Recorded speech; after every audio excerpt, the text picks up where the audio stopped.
다음의 글은 김상섭 씨가 쓴 태극기의 정체에 나오는 글입니다. 마건충에 의해 제안된 중국의 태극 8괴의 고태극도 국기 도식이 김웅집에 의해 조정에 보고되었고, 조정에서도 이에 대한 논의가 있었다는 것은 이후 불과 4개월 뒤 박영유가 일본에 수신사로 가면서 태극 8괴의 국기 도식을 미리 생각하고 있었다는 사실로 충분히 알 수 있다. 이리하여 대한민국 국기가 태극기가 되었고, 음양이 그려져 있고 괴가 그려져 있게 되었다. 우리나라 태극기의 창안자는 바로 위대한 중국의 마건충이었다. 한국 사람들은 우리에게 태극기를 제안해준 중국의 마건충을 가슴 깊이 새기고 기려야 한다. 마건충이 아니었더라면 태극기가 어떻게 이 나라 국기가 되었을 것인가? 오래전에 읽은 책이어서 그런지 그 내용은 가물가물합니다. 우리나라의 국기인 태극기의 탄생 과정을 추적 연구하여 쓴 책으로 주역학자인 김상섭 씨는 제국주의 일본에게 나라가 강탈당하던 조선 말기 혼돈의 시기에 임시변통으로 채택된 국기가 일제에 항거하던 애국지사들의 독립운동과 더불어 우리 민족의 상징이 되어가는 과정을 상세하게 설명하고 있습니다. 주역학자답게 김상섭 씨는 태극기의 문양이 갖는 주역에서의 의미 또한 풀어 설명하고 있습니다. 이 책은 기본적으로 주역에 대한 관심과 기초적인 이해가 선행되어야만 쉽게 읽히는 책입니다. 비록 중국인 마건충에 의해 제안되었지만 이를 거부 반응 없이 자연스럽게 국가의 상징인 국기로 받아들이게 된 당시 상황은 조선이 성리학을 국가의 이념으로 수백 년간 유지되어 왔다는 사실을 이해한다면 쉽게 수긍하게 될 것입니다. 송학이라고도 불리던 성리학은 중국에서 태동한 학문으로 거란이 세운 요나라와 여진족이 세운 금나라의 침략의 고초를 겪던 당시 중국 인민들에게 민족적 자긍심을 심어주면서 가일층 성장한 학문입니다. 따라서 성리학은 매우 중국적인 학문이라 하겠습니다. 성리학은 주의에게 의하여 집대성되었지만 그 사상적 시작은 주도니에게서 비롯되었습니다. 그래서 주도니를 일러 성리학의 비조라고도 하죠.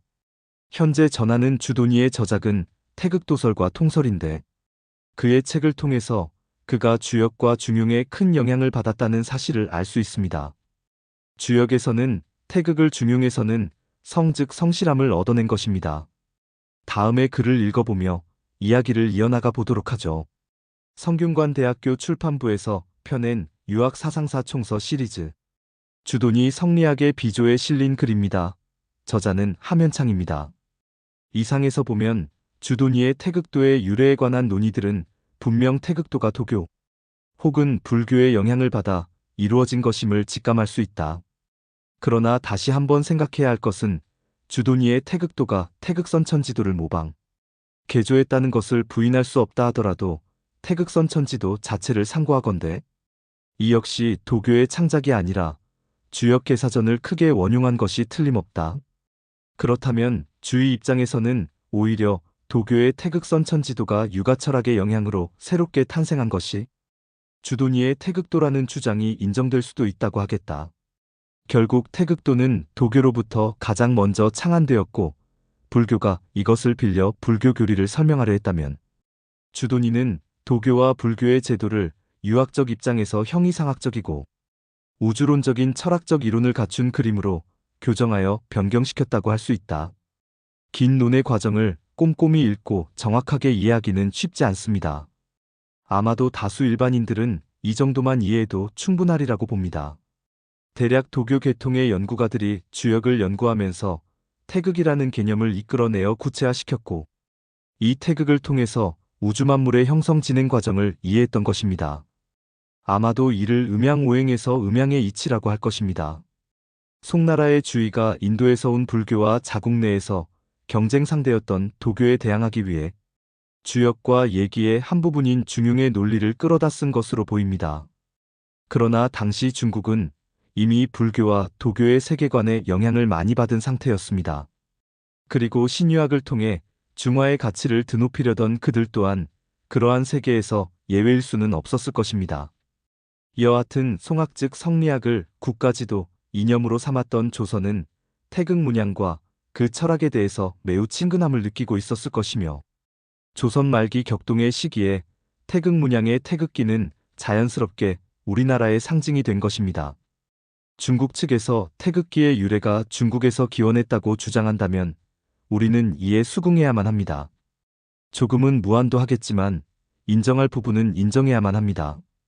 그나마 내가 드릴 수 있는 조언은 태극기에서 태극 문양은 남기고 네 귀퉁이에 그려진 건공감리 사괴는 날려버려야 한다는 것입니다. 태극이라는 개념은 국가와 민족이 다르다 하더라도 보편적으로 받아들여질 수 있는 철학적 사상을 기반으로 하고 있지만 건공감리 사괴는 주역이라는 중국의 고대 점술서에서 기원했다는 것이 너무나도 명백하게 드러나기 때문입니다. 한마디로 쪽팔린다고 할까요?